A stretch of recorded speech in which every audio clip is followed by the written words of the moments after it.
do funny things. No. I don't got one for this time. You don't have one for this time? No.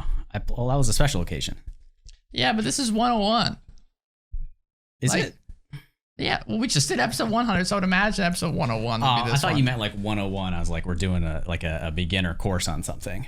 Well, I mean, episode 101, it's like we're going back into college. This is our second season? Nah. I've actually never taken a 101 class.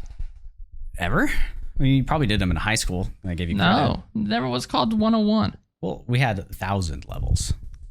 Remember, it was like 1,001? Yeah, but it's not. But that's what 101 is. It's not the typical, hey, I'm taking home ec 101, Did you go entry level into ASL right away? Was that the first time you ever took ASL? Yeah. That's a 101.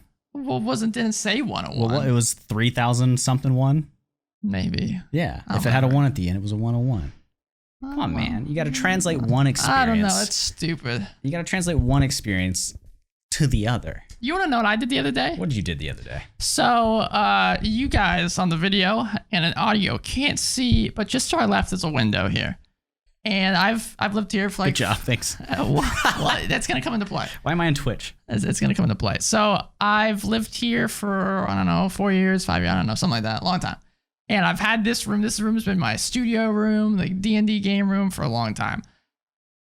It wasn't until the last, I don't know, month or so that every so often I'd hear like scratching and like hitting on the tree, right? The window. Yeah, it was the tree. Sorry if that was the big reveal. No, it's not. Okay. But it'd be freaking me out. Late at night, I'm just sitting here, then the wind blows and it starts scratching up against it. Well, of course, as trees do and life does, it grew. As trees do and life does. Okay. It got bigger and bigger. And so then I was working on an essay and I just kept hearing it. Every like 4 or 5 seconds, it's just scratching and banging on the window. And my girlfriend can attest to this. I lost my mind. I walked out the door and said, I opened the balcony door and said, all right, here we go. I got to do it. And so I couldn't reach it. I'm trying to reach the branch. Mm-hmm. So I head back and grab the one of those dust things, and it like extends out so you can get stuff on the ceiling. Yeah. I grab that and I use that to like hook the branch. And I'm like hanging off. Absolutely hanging off the balcony over here, about to fall off. I grab it. My girlfriend just left to try to get something else, and so I'm like hanging on for dear life for the next like 3-4 minutes, trying not to die. Falling off 15 feet. You weren't stuck. You were just trying to get it. Well, I'd held on to it, but I had nothing to cut it currently. So she was running to get the scissors, and so I'm just standing there. My arm's about to fall off, and eventually she comes, and I get the scissors. I'm going to cut it, and you can kind of still see it, but I went to cut it, and I couldn't. It was so painful. I couldn't get it. This branch was so stubborn, and so I'm like squeezing it hard, and I popped burst a blood vessel in my finger. Can you kind of see that? It's like a little discoloration there. Yeah. Yeah, I popped the blood vessel, something like that. And she was like, "Oh, this happens. It's whatever." But that's how hard I worked to break, and I did. I got it. Turns out that I didn't get all of it. There's a second one, and I had to do that like all over again. Return to the Branch episode 2. It was rough, dude. It was a painful experience, but then I had peace and quiet.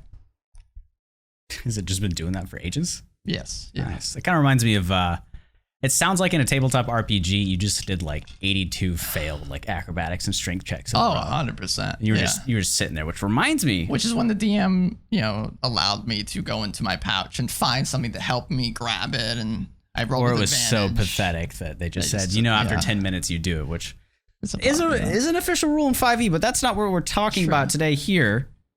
And I feel like we haven't done this, we didn't at least do this last week. He's Ryan. He's Braxton. We're the Dungeon Crawl, and today we're going to be dissecting the kind of hilarious experience of my character and their lack of their strength in Pathfinder 2. Just kidding. We're going to be talking about our first experience at Pathfinder 2nd Edition, the beginner box that our lovely GM ran for us, which is in the Discord. A wonderful, a very nice listener of the podcast. Yeah, hell yeah. So, my transition there, which I didn't get to do as well, was there was a moment where a 10-foot cliff, I could not get down it. I think there was 3 fails of a strength check in a row, and the last one was a crit fail. So it took like 1 damage. Yeah. That's what that felt like for me. Fairly negligible, but in the long runs, the numbers add up. I mean, they do. We just played the other night. Yes. And, small skeleton yesterday. And skeletons. Oh, okay. And skeletons were shooting the player, doing like 5 damage, but eventually that 5 damage adds up. It does. Hit point total. And it's so tough in that moment. And we'll get there. I guess this is a story time about our IRL game. I will be brief. Okay. I play a Hexblade Warlock. When I hex somebody, for our 5th edition game. Yeah, for our 5th edition game, I play Hexblade Warlock. So when I hex somebody, I'm like off tank. I've got my tank mode on. I'm gonna stay and keep that guy's aggro. And I'm hoping, and I really try not to metagame and tell my players to kill the ads, but it's hard as any player you want to have fun. You want to go hit the big target. You gotta type in the chat. You gotta type in the chat room and say, "Hey guys." It turned out fine. It did. Turned out absolutely fine. But man, boy, it gets scary. Man, boy. So Pathfinder, we did played our first game. We did. Yeah, we did. We did 2 episodes on it before. 1 episode. We've done 2. Our character creation for our podcast and our first read through of the what's it's not Player's Handbook. Core rulebook. Core rulebooks. We did read that. I was nervous for it. For our first game? For a little bit, yeah. Yeah, I mean, so first of all, it's hopping into a new system. Yes. That's always scary. Second of all, I had never played with at least 2 of the other people in the group, and that's always scary. And me barely, even though he's been my DM for ages. I mean, but I mean, I'm comfortable with playing as you for your DM, whatever, you know what I'm saying? So that's always nerve-wracking. And then also, especially, not even to mention that playing with a new GM. Mm-hmm. DM, you never know what someone's DMing style is going to be, if it's going to mesh well with how you like playing. Even if someone you've known, like good friends with, you could very easily be like, you know what? I just don't like how that guy plays. To start, for the most part, all I care about with the first session, because not everybody does a diligent session 0, is, are they a nice person? And this is true. It was very obvious. Yeah, no, it went great. That very nice. Person. Yeah. Just definitely very nervous heading into it. Yeah. I mean, part of that kind of came from, do I want to start with that? I don't know. We had this precedent set when we did our character creation stuff and with our GM that we were playing difficult classes. Yes, a lot of the comments from our last video of our character creation were talking about how it's called the Advanced Player's Guide for a reason. Mm-hmm. We both chose ancestries that are in that, and then also, actually, I guess technically you did. Oh, Kitsune is in the Advanced Player's Guide. No, it's in Lost. It's in another supplement, yes, with additional races. Tieflings are. Regardless, still advanced for sure, not in the core rulebook.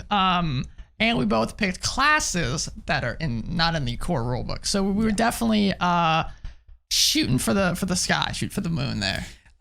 My psychology behind that is, I've always been the type of person that if I'm playing a video game or something and there are mods for it, I don't care about experiencing you add them in the first playthrough. Yeah, and you're very much the opposite of that. Sometimes. If it adds some, or if I'm playing for a bit, I'm like, you know what? I would really like if my UI would disappear after 5 minutes when I'm not doing anything. Like some immersion. Yeah, so I'll sometimes add stuff for that. For like this, for me, the reason why I gravitated to what I did, and we kind of explained this in the beginning of last episode, or 2 episodes ago, is how I just like.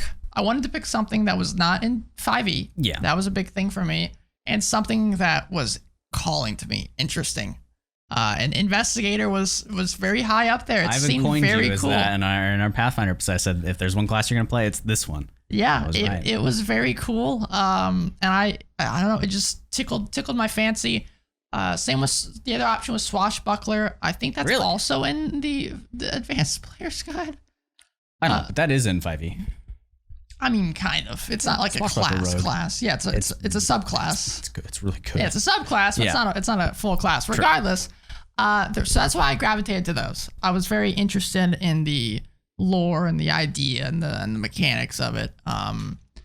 So sure, they might have been a little harder. And I think to me, and we were kind of talking about this before the podcast, to me, I wanted something that I would relish, something that I would really enjoy. If I wanted to play, if I'd played a fighter, it might have been easier to wrap my head around the mechanics of the game, but I also might not have enjoyed it as much. Mm-hmm. Likewise for me. I like playing the class that has obvious debilitations and makes my experience suck.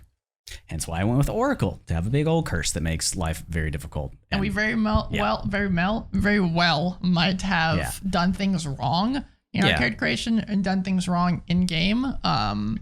But I think that's just part of the learning curve. Yeah. And I think most people, when you enter into the ecosystem for any sort of tabletop RPG, whoever it is, your Paizo, your MTG, no matter how much they say they don't want you to be confused or like feel like you have too many options, they still want you to peruse everything that they've got. Yeah. You know, so it's not like it's just off limits. Of course, GMs, you can definitely set restrictions, say, hey, I'm kind of new at this. I would prefer to stick to the core rule book. Let's stay within that. You definitely don't touch the Unearthed Arcana stuff, you know, that type of thing. Even more so lately. Unearthed Arcana is not even supported on D&D Beyond anymore, but that's different news. So yeah, I had this expectation set from a lot of people that my class was going to be difficult, and I just wasn't seeing it and did not experience that in our game either. But let's start off with, I think we've got a couple things to cover. Mechanics of Pathfinder that we like, the beginner box itself, and just moments that we enjoyed or whatever within our entire player group. Yeah. Stuff like that. Because the beginner box can entirely be a different experience as opposed to what Pathfinder is in general. And we also, I think it's important to note, used a virtual tabletop that facilitated a lot of the rules. Yes, it's called Foundry. Yes, so it's... Which I actually was not aware of. Our GM may have mentioned before we dove into it, that's what we're going to be doing, and I just completely missed it. Yeah. But I had no idea until the day we dived into it that we were playing in Foundry. Shit. Yeah, I think she mentioned it a couple of times, but not that it would be like a full integration. And it makes sense because this is the beginner box for probably the second largest tabletop RPG within the D&D space. So it makes sense that there's probably a fully facilitated beginner box experience. Oh, they have. Now that I've looked into it a little more, they cover everything. They have adventure paths modules all built into Foundry. It's got a really strong community for it. Yeah. Okay, so yeah, mechanics that I love. The first thing that stuck out to me first, and we started this way immediately, was the different sort of initiative checks that there are. I enjoyed that a lot, thinking whenever I gotcha. Yeah. When something starts attacking you, it depends on what nature, what sense, or what action you're doing. Yes. Is what determines your initiative roll. It might be perception, or if you're sneaking, it's something else. It's not just always your dexterity modifier, which I really enjoyed that right away. And then the second thing, right in tandem with that, the 3-action system really is enjoyable. I was very surprised at how strong my class was. I feel like I was the big damage dealer for most of the time, because I would do a D6 and then an extra D6 if I had devised a stratagem on this guy, and I could just do that multiple times a turn. I was just killing rats left and right. It was it's because in my head I was like, investigator's gonna be, you know, kind of a behind the scenes kind of class. And I was told that you'd be the healer, which I was. Hey man, I was.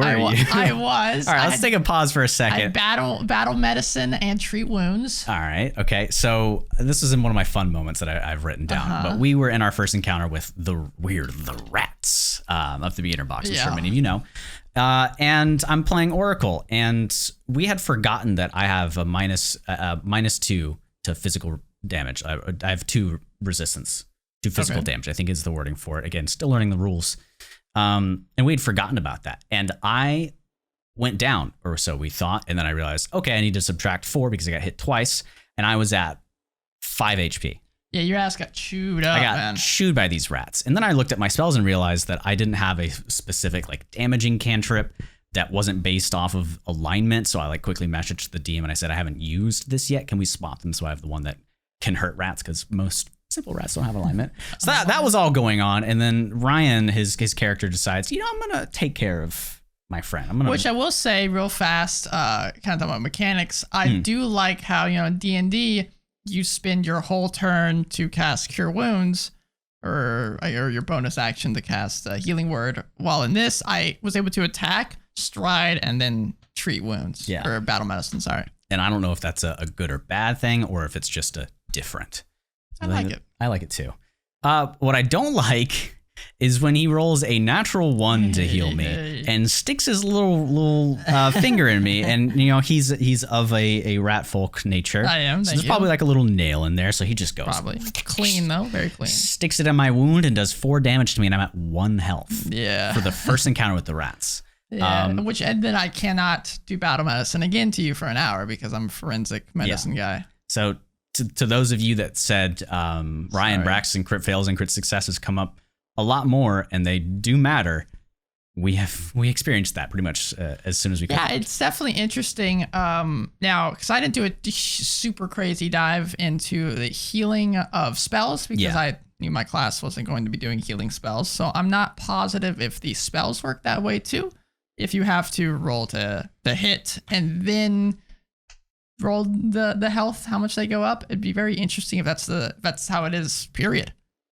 Definitely changes. So I know treat how wounds. it works. I know. Well, treat wounds is what you do outside of combat. What is the spell known as? Cure light wounds, maybe. Is it maybe? You are looking at first edition. Oh, get out of here! I don't. A lot of people must play Pathfinder first edition because it still really, really shows up. Yeah, I mean, Pathfinder 2 is still fairly new. It just had its 2-year anniversary the other day. I think it's just heal. Yes, that is correct. So and it's a necromancy spell. Interesting. Okay, so you can do 1 to 3 actions for it, which gives it different effects and different components or somatic natures that you have to do to cast it. There is no roll for this. Nice. So I guess since yours was a sort of like dexterity thing, and maybe you're using a suture, wrapping stuff on. You definitely could accidentally like get bumped by a rat running around and stick your finger at me, which I think makes treat wounds is the same fun. way.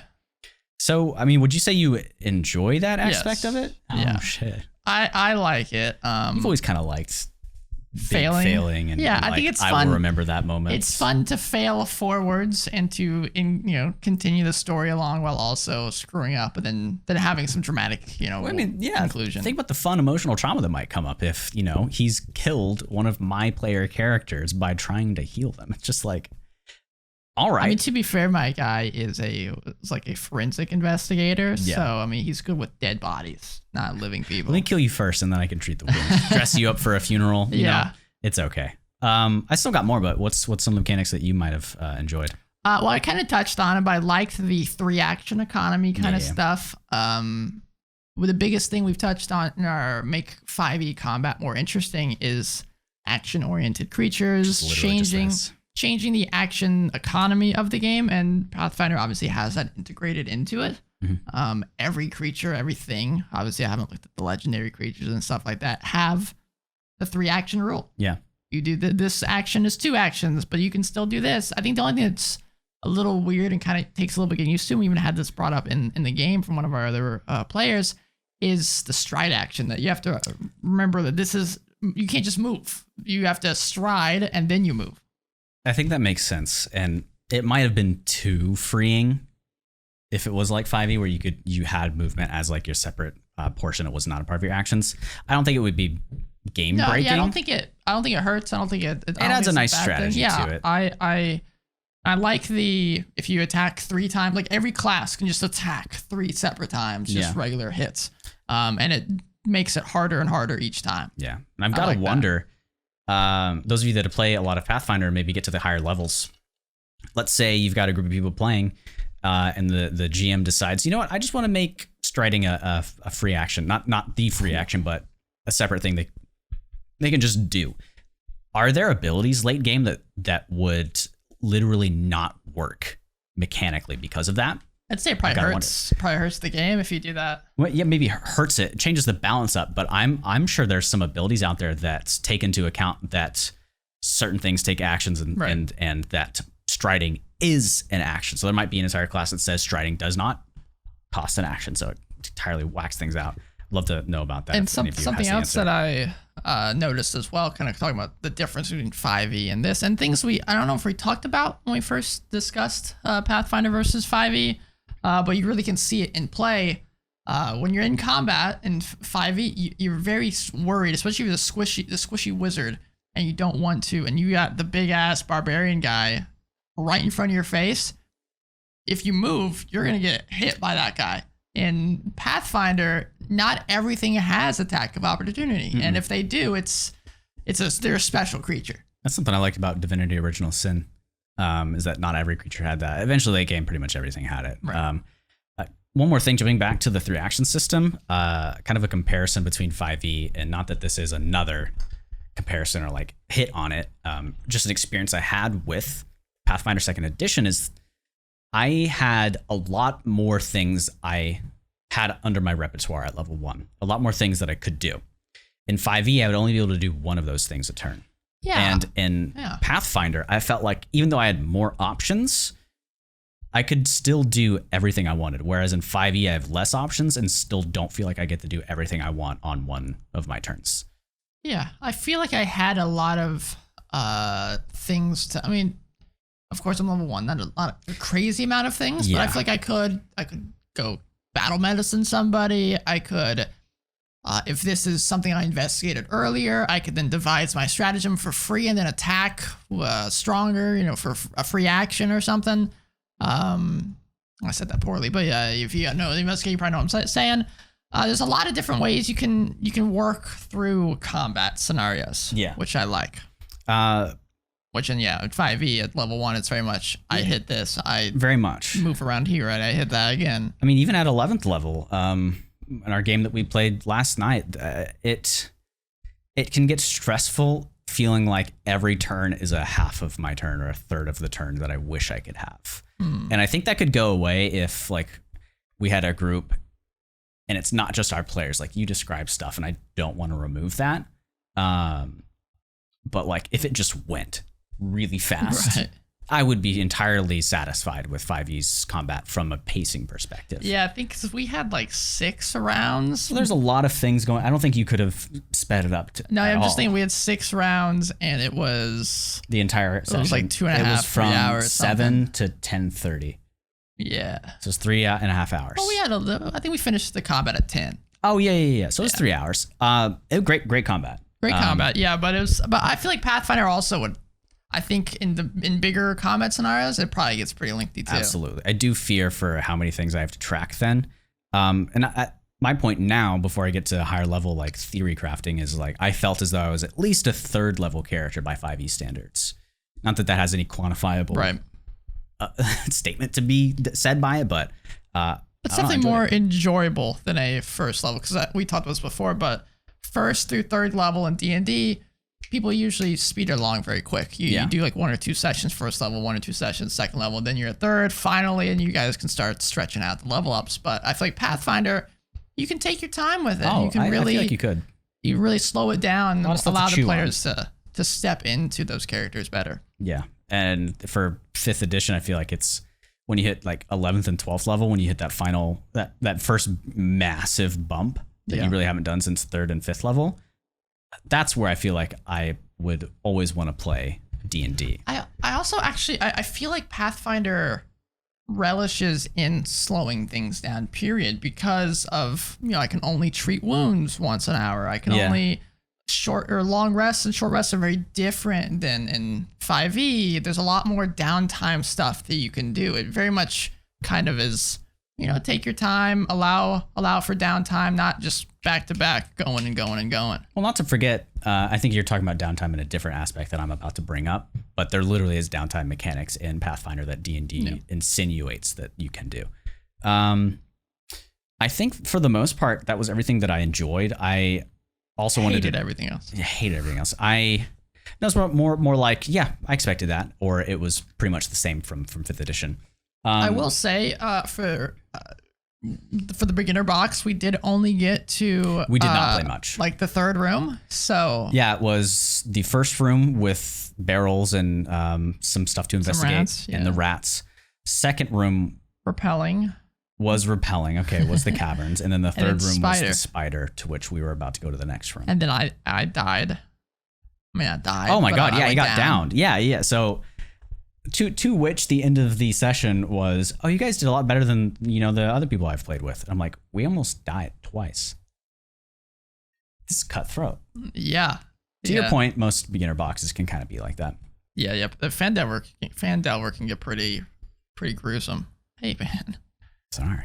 Yeah. My man's over here popping off. I'm real popular. But I did find the dying mechanics interesting. What was that wounded, like? What did you see? Was there a light? There was. Yeah, I was getting pulled to it, but my little rat body said no, not yet.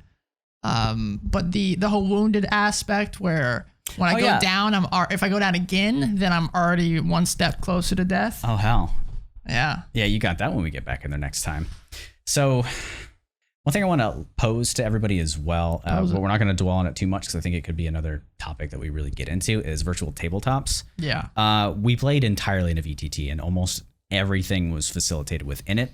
If it wasn't, is because we didn't have it integrated as of yet. I'm really interested to try Pathfinder without a virtual tabletop, because I feel like I would get a bit overwhelmed with all the things I have going on. Yeah, because the benefit to first time VTT is that it facilitates it for you. You know, first time playing D&D Beyond, very easily hop through it, and you just click the button. Same with Foundry. Of course, I think the GM has to go in and do all this stuff for you, but same idea. You just like, okay, I just click this button, it rolls the dice, it adds everything up for you.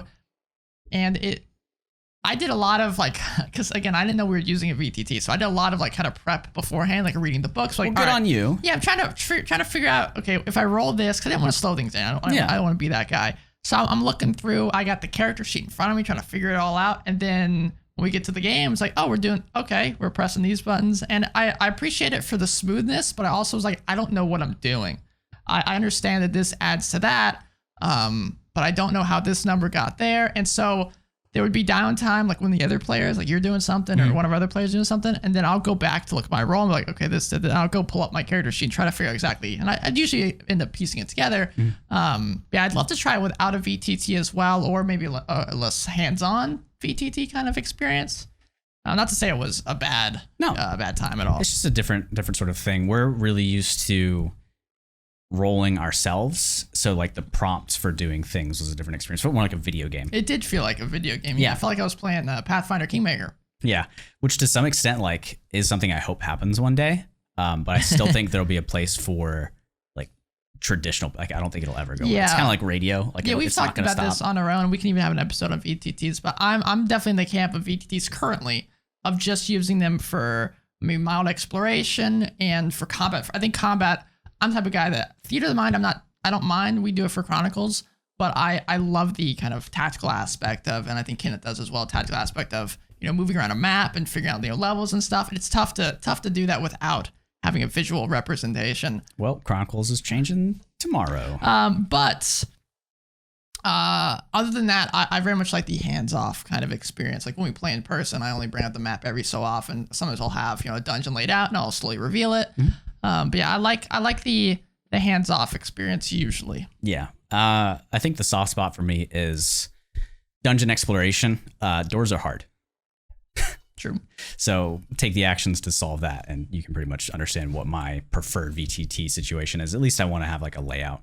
For combat, Ryan does pretty fun stuff. Like actually using difficult terrain and whatnot is nigh impossible without just hand waving and saying, yeah, you're on difficult terrain right now, so you can only move halfway. Which would probably happen in Chronicles now, but I've got more time to prep.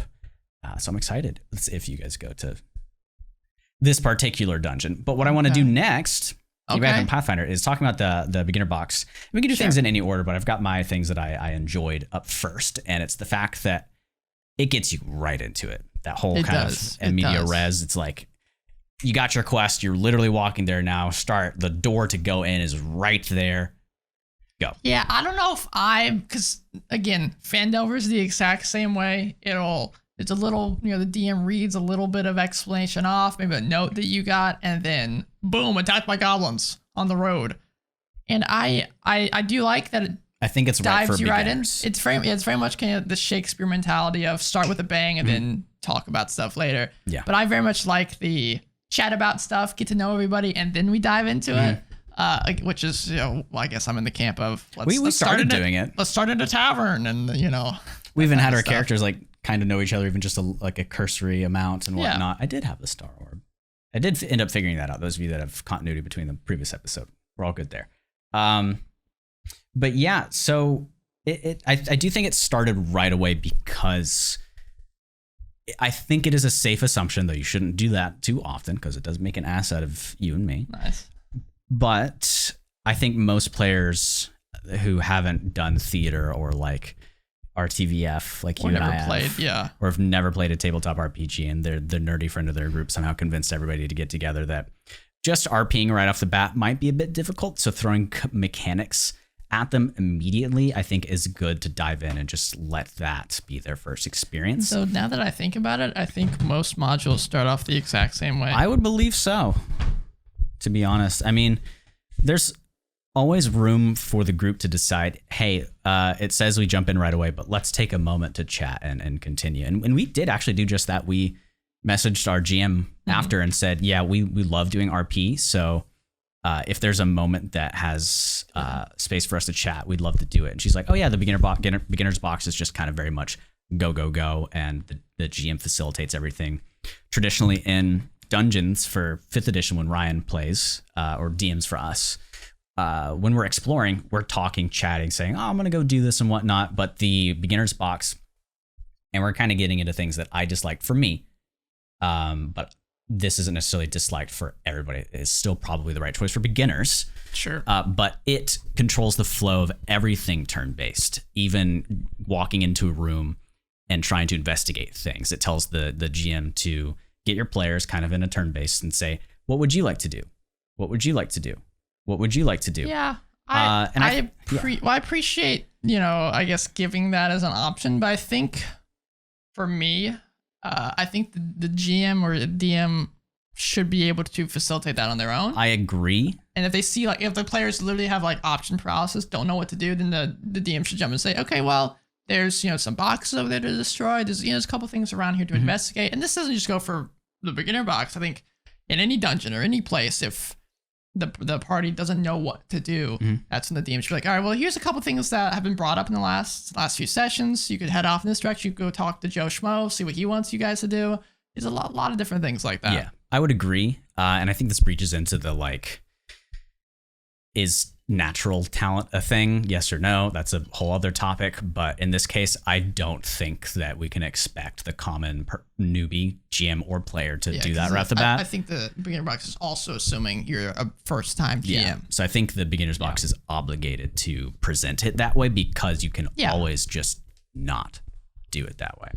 Not everybody, like, as a teacher, knows how to facilitate group conversation. But what I will say is that I don't want to call it coddling, but I do think it will kind of breed a group of players that might not discover RP for quite some time.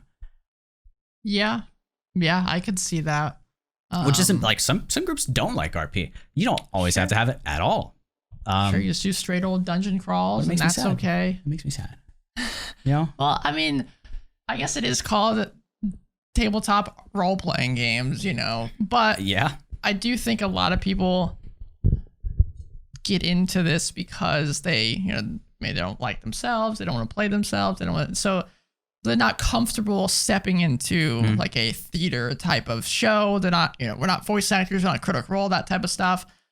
And it can be a little awkward, a little nerve-wracking, especially if you're hopping into a game at like your local game store. You're not super comfortable with everybody. And we've talked about this before in our role-playing episodes where it's okay to say, Garfnock says... Damn, nice name. Thanks. Garfnock says this. You're not speaking as the character. You're saying Garfnock goes to do this. Garfnock goes to do this. I definitely think it does help as a new role player to always say I do this, I say this, just to get in that headspace. But of course, it's okay to not do that. And I think as a beginner, there's a lot of people that are probably nervous. Yeah. And especially, I'd say even DMs that are nervous, like, I'm not Math Master. I can't do crazy voices. I can't get into the body of my NPCs. And that's okay too. But I do recommend as a DM to give them that space. Let them try, maybe be silent for a little bit and see what they do. And just, again, it's not a knock on the beginner's box, because I think that's probably a good thing we to mention. We haven't done much of it. Yeah, maybe it's literally... Well, the GM did say that it pretty much is just combat the entire time. Combat and exploration. Right. I haven't read the beginner's box myself, so I'm not sure if it says this for every room. Every room you go through this kind of, what does this person do? What does this person do? What does this person do? I think it probably sets the precedent that that's what you should do. Right. Maybe it's just for the first room. I don't know. Yeah, I don't think that's an attribute of Pathfinder, but I think it is of the beginner box. Now, I do think I really enjoyed it, though. Yeah. Just the general feel of being in it. It felt adjacent to D&D, not a separate thing, which it very much is. So if you weren't in this game, if you're not going to play another, let's say for whatever reason, this game that we played, we're not continuing. It falls apart. Do you think you would seek out another game? Would you want to play as this in a Pathfinder? Yeah, assuming I had free time, absolutely. Right. Would you ever want to GM it? Oh, no. Boy.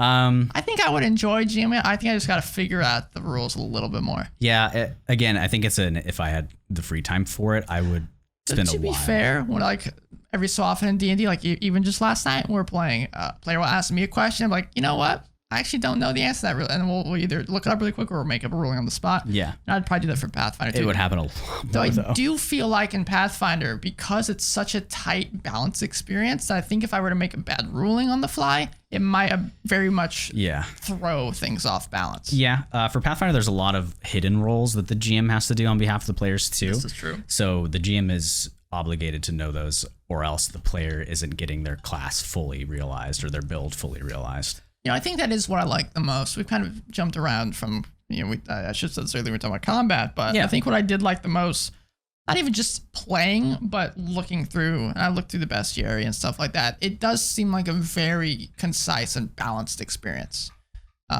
which seems hard to do because it's such a modular, like you could pick this feat, this feat, this feat. It's so modular, but it seems still so very balanced together. Yeah. Surprisingly so. Just in general, I think I enjoy reading Pathfinder second edition materials far more than 5e. Within the first couple of times of playing a warlock, I felt like I know how every warlock is going to play. So I lose interest in doing anything else. In Pathfinder, I feel like I could spend a great deal of time making things and trying out different builds. Will they probably suck 80% of the time? Yes. Is there bad ways and inefficient ways to make things in Pathfinder? And does it allow you to do them?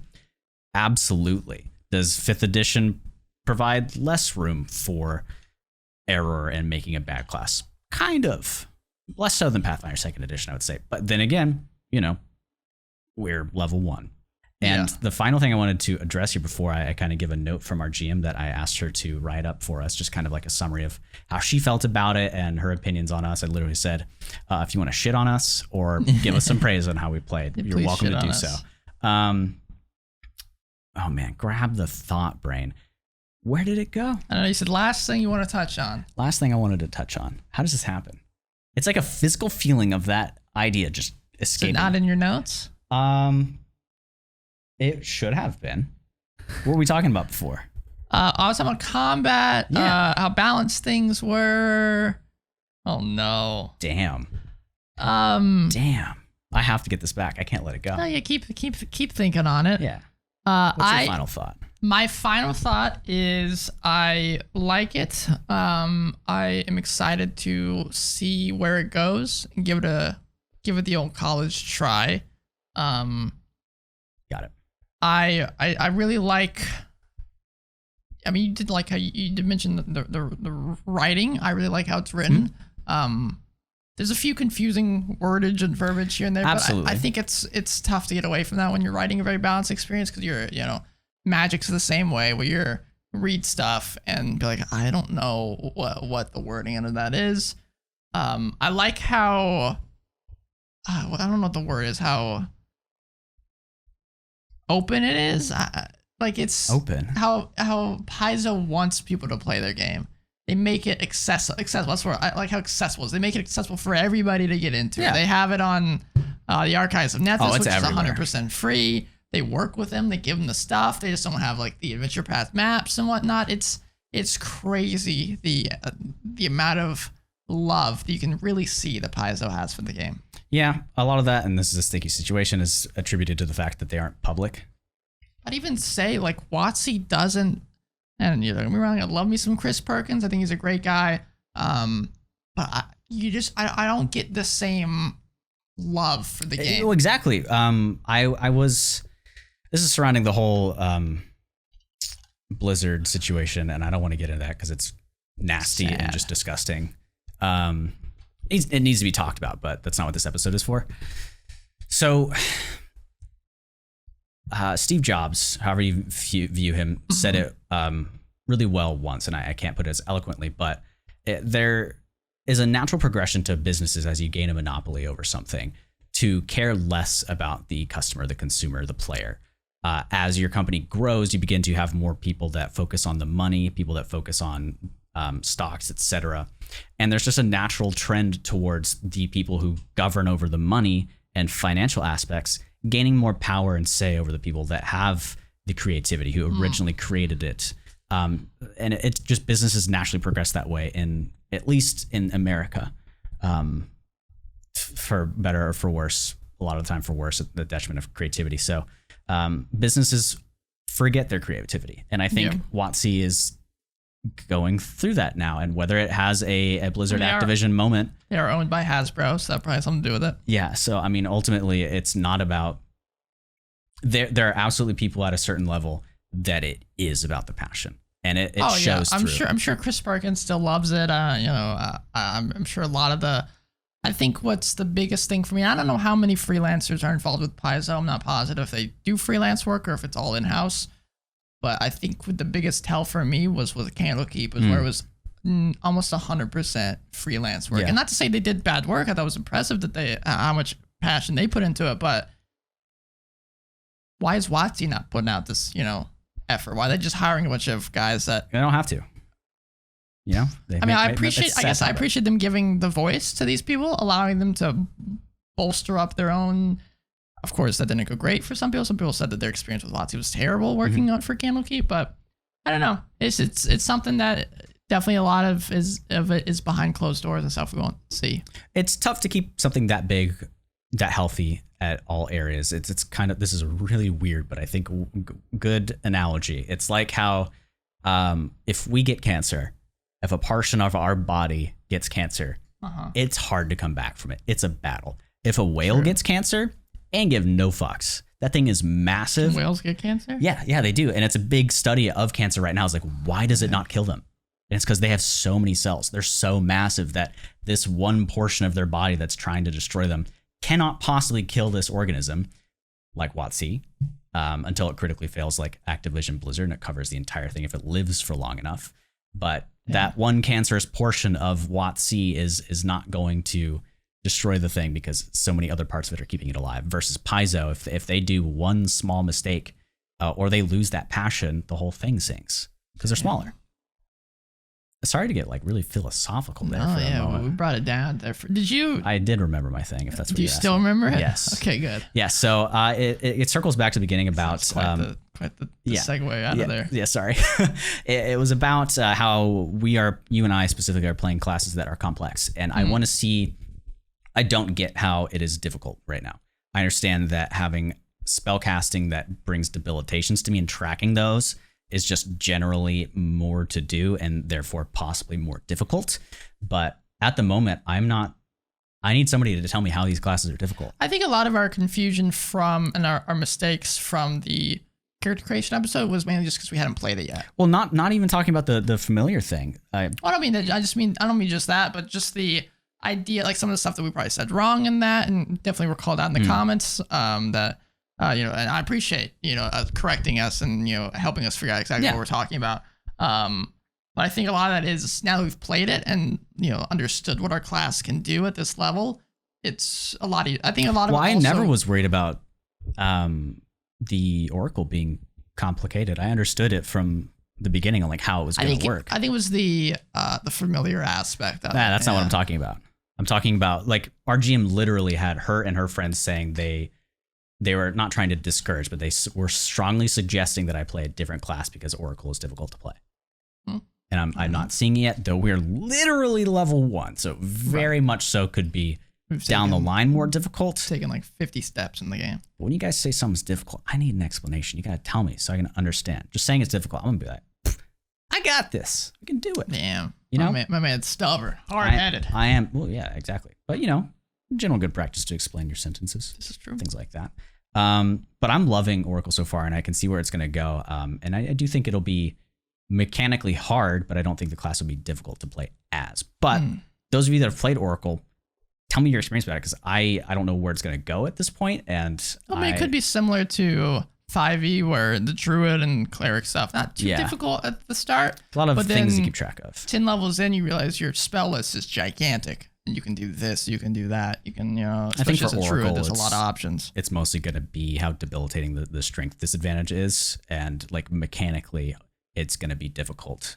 Like if I'm near anything, they're going to grapple me, even if it's like a twig. So I get that. You a little bitch. You a little bitch. So let's stay behind your rat friend. Let's jump to, my rat friend might poke me and kill me with a natural 1 on a healing effect. Hopefully you won't be hurt. So we're going to jump to our GM. I asked her for her thoughts on some stuff. Where did she send it? Is it not in here? Only my attacks, blah, blah, blah. I mean, I assume it's in there. There it is.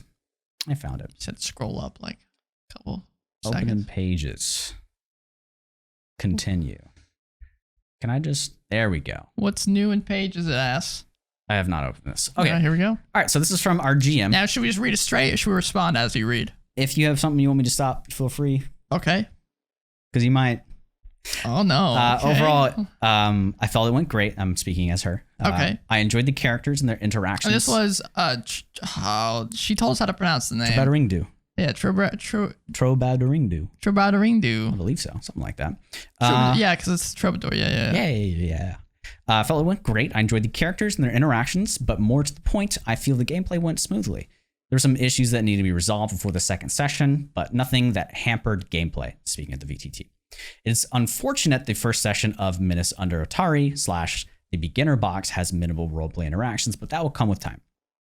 Even though the party chose 3 of the most complex classes in the game, again, another mention from our GM that we've done this. Which she's referring to Alchemist, Oracle, and Investigator. Yes. I feel everyone understood their abilities quite well. There were some minor hiccups as the Alchemist forgetting splash damage would happen, or the Investigator forgetting to pursue a new lead in the third room, to which you can respond in a moment, because I think we talked about it before. In a moment or now? You go ahead. Okay, so the reason I didn't pursue... All right, so let me explain it from a investigator standpoint, Again, right? you didn't use the pursue a new lead. Pursue lead, which if those of you are unaware, coming from 5e or don't know all about what the investigator can do, if you pursue a lead, then you can devise a stratagem for free in combat, which means you can then, whenever I can't remember, there's a specific term for it, but basically it's a strike. You can strike, and you can deal an extra d6 of damage using your like intelligence modifier or something. So I investigated the barrels in the first room because the barrels are obviously some shit's going on. And I think my issue that I have with Pathfinder Investigator is it very much incentivizes you to walk around and investigate. You can only have 2 leads at the same time, but just go around and investigate any and everything, right? From a roleplay standpoint, though, my character and I feel like I had no reason to investigate these cobwebs, right? Because A, we looked around the room and we didn't see any spiders. Sure, you could argue there's probably spiders somewhere, but and maybe it's a mistake. But second,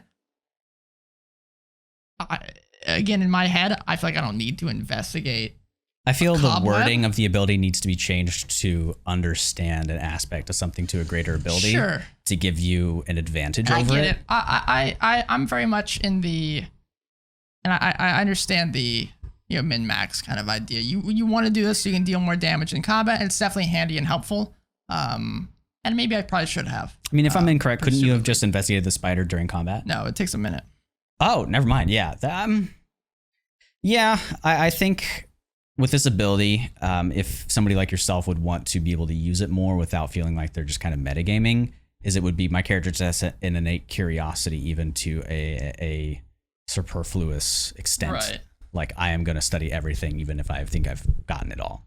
It just doesn't sound fun to me. Yeah, I mean, it's... So maybe I shouldn't play Investigator. Maybe not. But this whole aspect, maybe we're missing a portion of it. I don't know. People feel free to comment on Investigator stuff. Yeah. As I didn't even realize that you made a conscious choice to do it. I also did. I thought about it. I was like, it probably makes sense to pursue a lead here, but I'm sure it's gonna be a spider fight. But we investigated perception check 2 separate times. Nothing in this room. Okay, we'll just keep walking, I guess. And that obviously is a spider. Yeah, and I think there even was a moment where you were like, I trust you, Braxton's character, but I'm also going to investigate here. So you even did push your own boundaries. I did check. I did a look around. Yeah. You even did like a little bit. You didn't pursue a lead. Okay, yeah. So to which our GM continues, there was nothing egregious that caused the party to lose their effectiveness too substantially. No, I think we feel like we did pretty good. Yeah, small things like the oracular curse, namely the enfeebled condition not properly tracking by Foundry, need to be dealt with better next time, or I can just do it myself. I don't think I need to. It depends on the GM what she wants to do. If she wants to have everything tracked in there, we can get it done. But I'll be able to. I won't forget. I'll be a good player. Write it down on your sheet or something. Yeah. Not being tracked properly with Foundry, need to be dealt with better next time. But situations where the curse would matter did not come up, so it's fine. Again, what does your curse do, or should I just wait till it happens in game? The first level it makes me enfeebled makes 1 you like, or 2, something like that. Like start like levitating. I basically Gravity starts pulled to affecting the me moon? less. I won't literally get pulled, but at the most affected by my curse, I can like walk on water and like do long jumps at will and shit like that. Okay. Maybe not exactly like that, but basically gravity stops affecting me a ton. Gotcha. Not entirely, because that would be hilarious. Maybe if I ever die while I'm under my big So almost effect. like you're on the moon. Yeah, you're just kind of like weightless. Well, I'm the whole flavor is that I'm both curiosity wise and physically pulled towards the cosmos. The cosmos. It's like I want to know so much. The more I cast my spells, the farther and more the abyss stares back. Very Lovecraftian. That's why I picked it. Next time it doesn't matter what comes up, it's fine. All in all, I had a blast and I hope everyone else did too. Be honest, my fervor for GMing had been flagging in recent months, but this session relit my fire quite effectively. Nice. Quite excited to see how the adventure continues, and I hope everyone enjoyed their first forays into Pathfinder 2nd I Edition. think we did. What a well-worded... I'm so terrible at writing short things like that, so... I think we did all enjoy.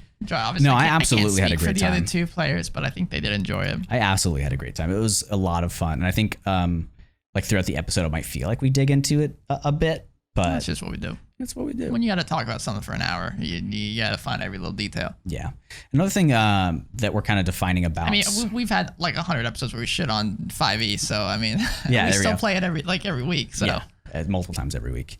Something else I want to like frame about us in general, the Dungeon Crawl, is that there's a lot of people out there in the internet who are experts at what they do, and they come at things from like almost a scholastic point of view, teaching people the right ways to do stuff, being the example, teaching people, being a resource in particular. And we are one as well, but more of a casual point of view. Not that we won't change in the future, but we're going to get things wrong.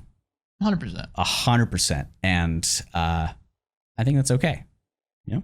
Yeah, I mean, we get 5e stuff wrong all the time. Oh my God, yeah. And I think it's okay. It's obviously good to recognize you made a mistake and say, shoot, you're right.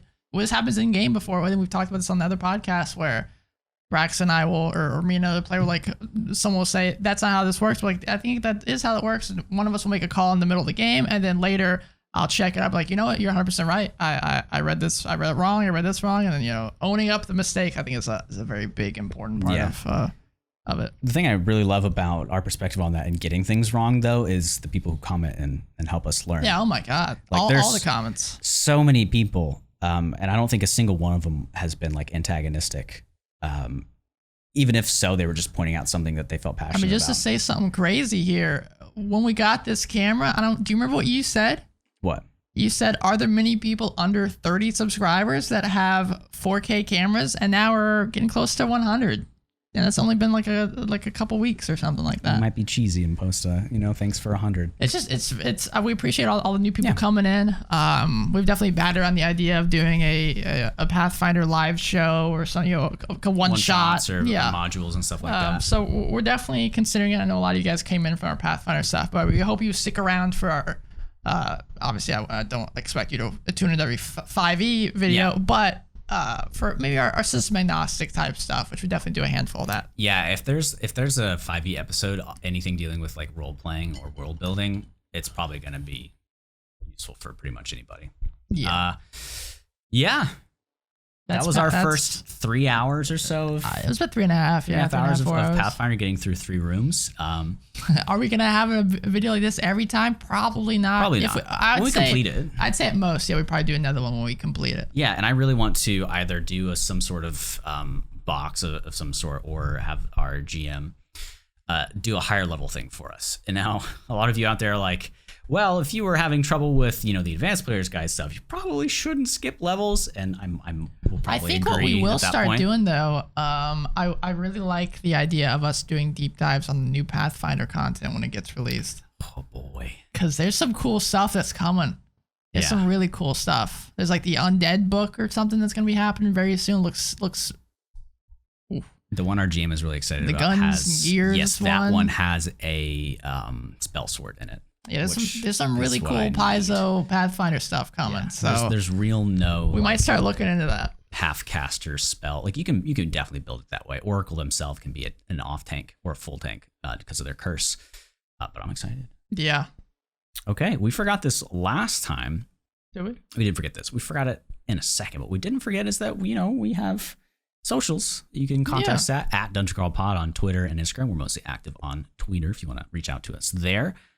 We'll probably come up with a new order to all of this, but our email, if you're looking for any sort of fun business inquiries or anything else, is thedungeoncrawlpod@gmail.com. We also have a Discord that you can jump in. There's a link tree below, and we've got a few games going on, a Zelda 5th edition that we're looking for a new player for. Might be a little bit of a quick screening process, but if you're interested in that, we do kind of plan Saturdays at 1 p.m. CST. If you're looking to jump in for a campaign that might end pretty quickly after it starts, get in there, hang out. Be pretty cool.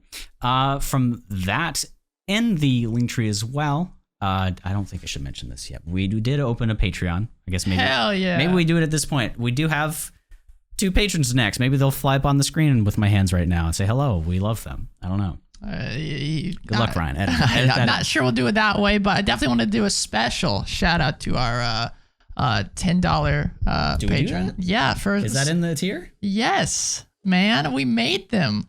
You don't remember this? I thought it was like the 15 and 25 that had it. Better make sure, because all the other $10 people are. Well, we'll have to edit this out. This isn't for the tier thing, because I love this person anyways, Squid. This isn't for Patreon. We do love you.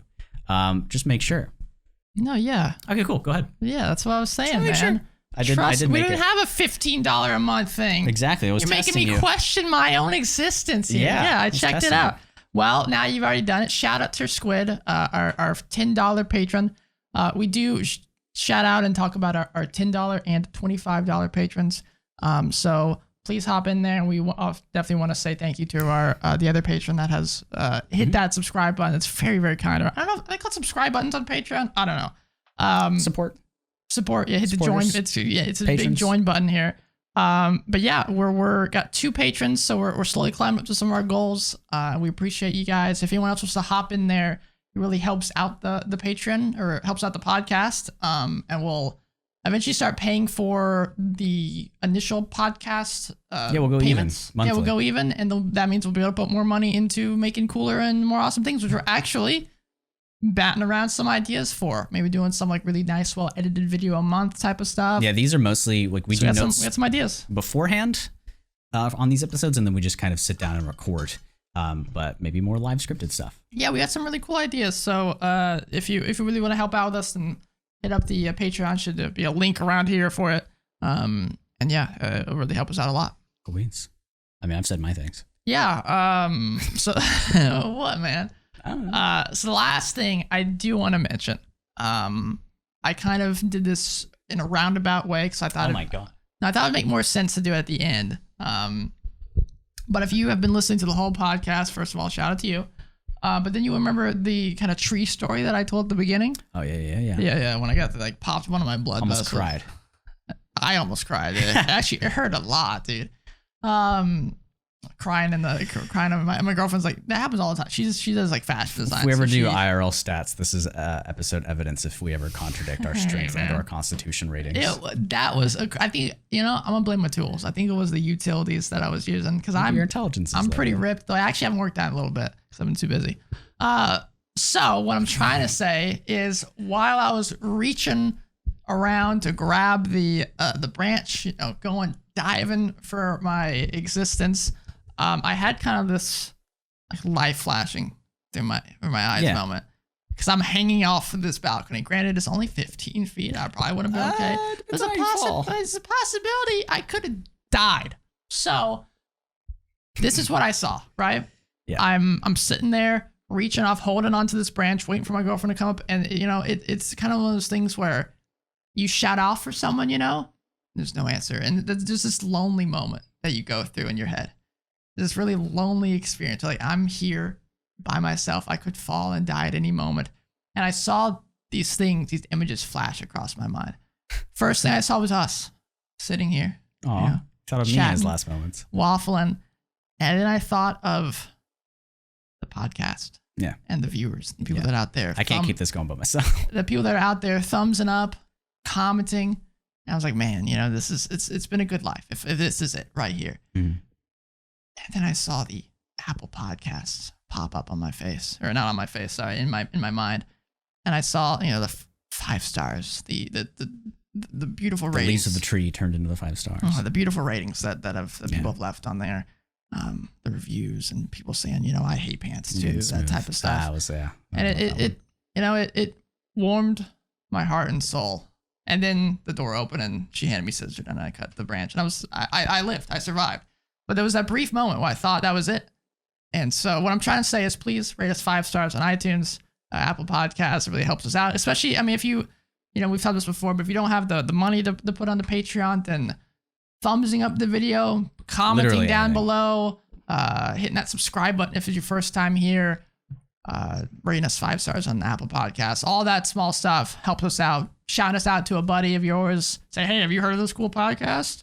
That type of stuff helps us out a lot. It was pretty cool to say that our first sort of income at all was not from sponsors, but from people who enjoy what we do. From viewers like you. Which maybe we could just keep it that way unless there's something that we really want to sponsor at some point, which Ryan did say is one of his goals. My question for everybody is, if Orion falls from his apartment and nobody's there to, witness it, does he make a sound? The neighbors probably would. Anyways, see me falling through the window. He's Ryan. He's Braxton. This is the Dungeon Crawl. I forgot to do this last week. This is what I was going to say. Thanks for calling with us. See you next time. See you next week for a banger of an episode.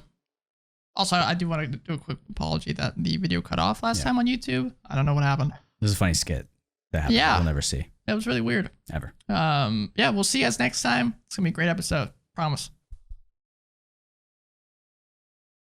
I was about to flip them off, but I don't want to do that. Cut that out.